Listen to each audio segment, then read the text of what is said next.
আসসালামু আলাইকুম। আজকের topic ফিডেলক্রাফট alkylation রিঅ্যাকশনের mechanism.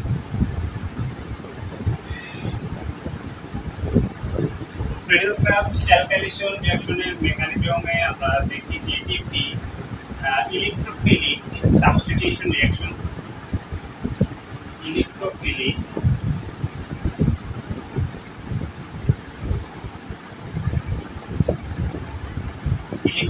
Substitution reaction.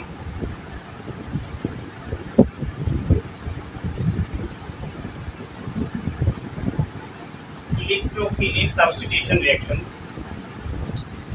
Electrophilic এটা আসছে হচ্ছে ইলেকট্রন থেকে। ইলেকট্রন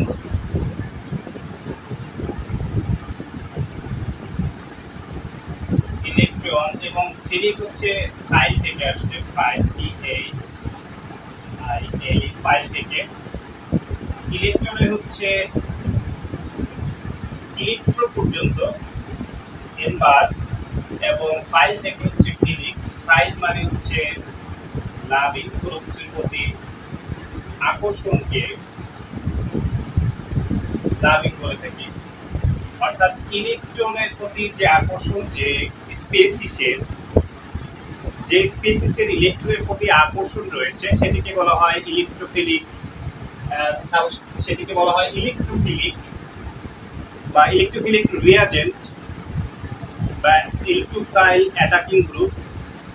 এ হচ্ছে ইলেকট্রোফিলিক মানে হচ্ছে ইলেকট্রনের প্রতি একটা দুর্বলতা রয়েছে, অর্থাৎ তার ইলেকট্রনের ঘাটতি রয়েছে। এই জন্য সে ইলেকট্রন পূরণ করার জন্য কারো কাছে থেকে হয় চুরি করবে অথবা ধার চেয়ে নেবে। এরকম ভাবে সে তার ইলেকট্রনের অভাবকে পূরণ করে থাকে। আর সাবস্টিটিউশন মানে হচ্ছে একটা প্রতিস্থাপন বিক্রিয়া। সাবস্টিটিউশন মানে হচ্ছে প্রতিস্থাপন।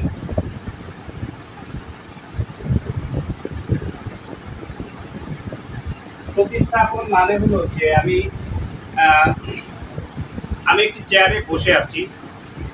সেই চেয়ারটি যদি আমার থেকে সিনিয়র কেউ আসে অথবা আমার থেকে শক্তিশালী কেউ যদি থেকে আসে, তাহলে সে আমাকে কান ধরে উঠিয়ে দিয়ে সে নিজে সেই চেয়ারে বসবে।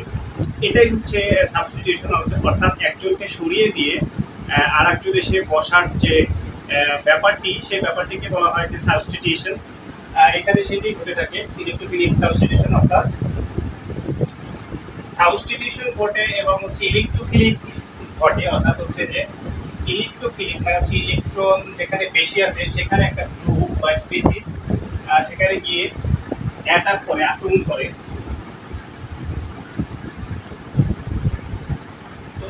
এই ইলেকট্রোফিলিক সাবস্টিটিউশন রিঅ্যাকশন মূলত হচ্ছে তিনটি ধাপে ঘটে থাকে। তিনটি ধাপে হচ্ছে ফার্স্ট স্টেজে হচ্ছে যে প্রথম ধাপকে আমরা বলি হচ্ছে কার্বোক্যাটায়ন জেনারেশন। Carbocation generation. অর্থাৎ প্রথম ধাপে একটা কার্বোক্যাটায়ন তৈরি হবে।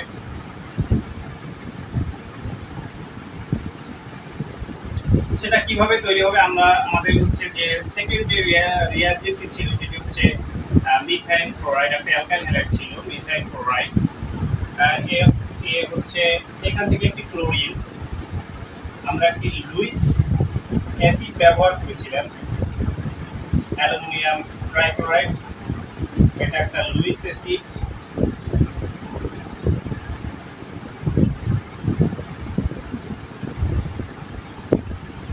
লুইস অ্যাসিড এবং এর ইলেকট্রন ঘাটতি রয়েছে।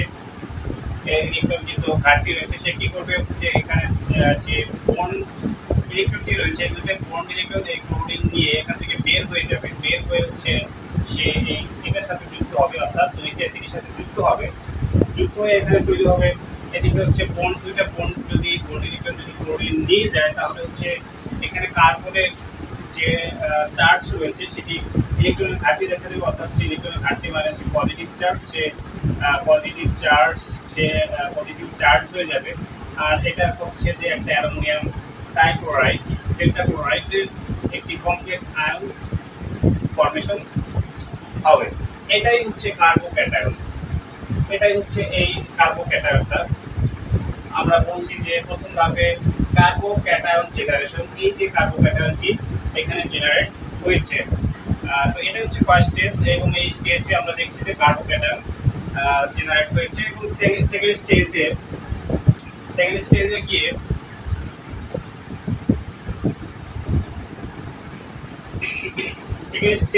আমরা দেখবো যে দ্বিতীয়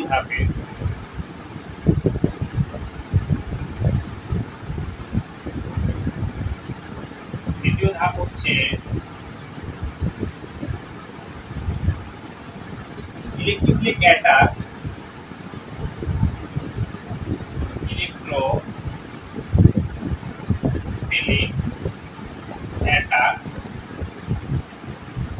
অন বেঞ্জিন।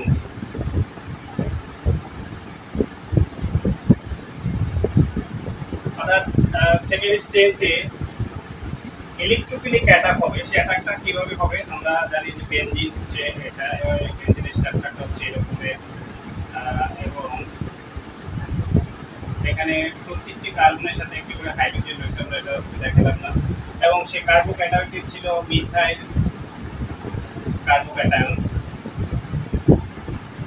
মিথাইল কার্বো ক্যাটায়ন কি হবে? এখানে আমরা বলছিলাম হচ্ছে জোর, অর্থাৎ ইলেকট্রন ঘাটতি রয়েছে, কি করবে? সিন্ধুকের তালা খুলতে যাবে। এবার কি করবে? সিন্ধুকের তালা খোলার জন্য এখানে চলে আসবে,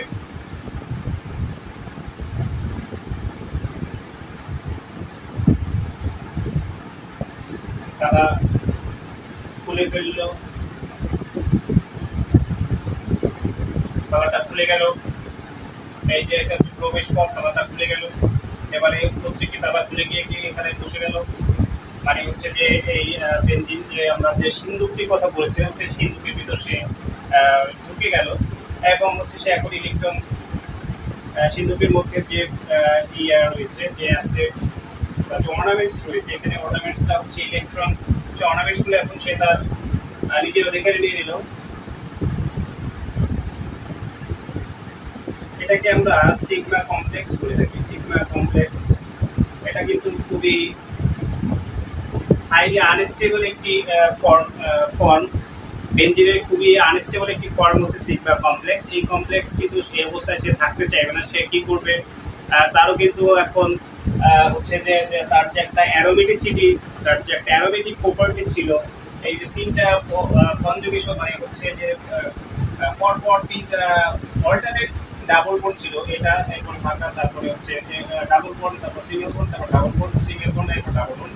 এই যে এটাই হচ্ছে তার একটা হচ্ছে যে অ্যারোমেটিক প্রপার্টি। এই প্রপার্টিটা কিন্তু এখানে ডিস্ট্রয় হয়ে গেছে। সে চাইবে যে আসলে তার এই প্রপার্টি এই অবস্থায় সে খুবই স্টেবল, এবং সে হাই রিচ একজন মানুষ, এবং রিচ সবাই তো রিচ হতে চায়, তাহলে সে এই অবস্থায় থাকতে চাইবে না, খুবই আনস্টেবল।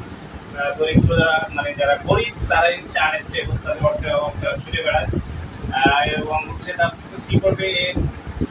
সেকেন্ড থার্ড স্টেজ হচ্ছে ডিপ্রোটনেশন, দ্বিতীয় ধাপ। থার্ড স্টেজে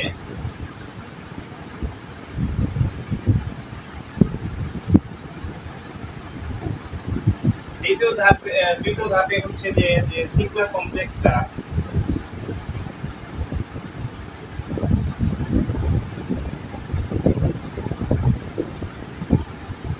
এর কাছে, সিগমা কমপ্লেক্সের কাছে এই হাইড্রোজেনটা এখন অতিরিক্ত হয়ে গেছে, কারণ হাইড্রোজেন কোনো ইলেকট্রন দান করতে পারে না।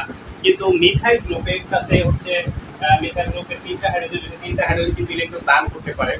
এ হচ্ছে যার যত আছে সে তত বেশি চায়। সে কিন্তু চাইবে যে এই গ্রুপটা থাকলে এর সুবিধা হয়, অর্থাৎ এই স্ট্রাকচারটা মেনটেন করা তার জন্য সুবিধা হয়। সেজন্য কি করবে? সে এটাকে তাড়াই দেবে। সে কিন্তু এটাকেও তাড়াই দিতে পারতো, কিন্তু যেহেতু এর কাছে অনেক বেশি প্রপার্টি রয়েছে, তাই এটা একটু জায়গা দেবে। একই বলতে তুমি যাও, তুমি হচ্ছে একদম খয়রাতি টাইপের মানুষ, তোমাকে আমার কোনো দরকার নাই, তুমি চলে যাও। সে চলে যাবে তার সাথে রাগে, ক্ষোভে, দুঃখে, বেদনায়। সে চলে যাবে হচ্ছে এই যে ক্যাটালিস্ট, এর কাছে চলে যাবে।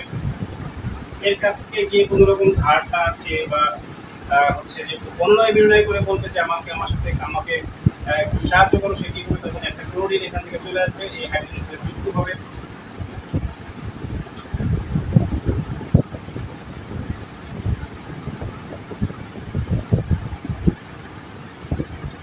যুক্ত হয়ে এখান থেকে চলে যাবে, পুরো দুইটা ইলেকট্রন রেখে যাবে। দুইটা ইলেকট্রন তখন হচ্ছে এখানে চলে এসে আগের যে মন্ত্রিত্ব বা হচ্ছে আগের যে কিংশিপ সেটা সে ধরে রাখবে। তখন এখানে একটা ডাবল বন্ডের প্রয়োজন হবে। সে কি করবে, এখানে মন্ত্রিত্ব পরিষদ গঠনের জন্য একটি ডাবল বন্ড তৈরি করলো। এখন আবার সে তার মন্ত্রিত্ব ফিরে পেল এবং আরো শক্তিশালী হয়ে গেল, এবং এখন তার উপরে একটা ক্রাউন আছে, মুকুট আছে, আরো শক্তিশালী সে হয়ে গেছে। এবং এখানে যে একটা যে হাইড্রোজেন, যেটা হচ্ছে অসহায় হাইড্রোজেন, যে গরিব হাইড্রোজেন, সে চলে আসবে একটা ক্লোরিনের সাথে HCl বন্ধন তৈরি করবে একটা তুচ্ছগ্রামে গিয়ে। আর যে ক্যাটালিস্ট, এর আর কোনো ফাংশন নেই, এ আলাদা হয়ে যাবে, সেপারেট হয়ে যাবে। অ্যালুমিনিয়াম ডাইক্লোরাইড, কারণ হচ্ছে আমরা জানি আমে দুধে মিশে যায়, আটি আলাদা হয়ে যায়, তো এই আটিটা হয়ে গেল আলাদা। আর ধনীর সাথে আর গরিবের সাথে চলে গেল, এই হচ্ছে বিষয়। আর হচ্ছে একটা বিষয় যে ক্যাটালিস্ট, বা আমরা হচ্ছে ক্যাটালিস্টটাকে আমরা ঘটকের সাথে কম্পেয়ার করি। যে ঘটক হচ্ছে যে বিয়ের আগে বরপক্ষ কনের পক্ষের সাথে কথাবার্তা হয়, তারপরে বিয়ে হয়ে যায়, তারপরে হচ্ছে যে একটি নতুন বন্ধন সৃষ্টি হয়, একটি নতুন সংসার তৈরি হয়। এবং সেই সংসার যখন শুরু হয়, তখন যে ক্যাটালিস্ট সে হচ্ছে বা ঘটক, সে কিন্তু আর সেই নতুন সাংসারিক জীবনে কিন্তু তার আর কোনো হস্তক্ষেপ থাকে না, সে আলাদা হয়ে তার মতো করে চলে যায়। সেই আমরা এখানে দেখতে পাচ্ছি অ্যালুমিনিয়াম ডাইক্লোরাইড সে প্রথম যে অবস্থায় ছিল সেই অবস্থায় চলে আসছে। এই হচ্ছে ফেডিল ক্রাফট অ্যালকাইলেশন রিঅ্যাকশনের মেকানিজম। আজ এই পর্যন্তই, ধন্যবাদ, আসসালামু আলাইকুম।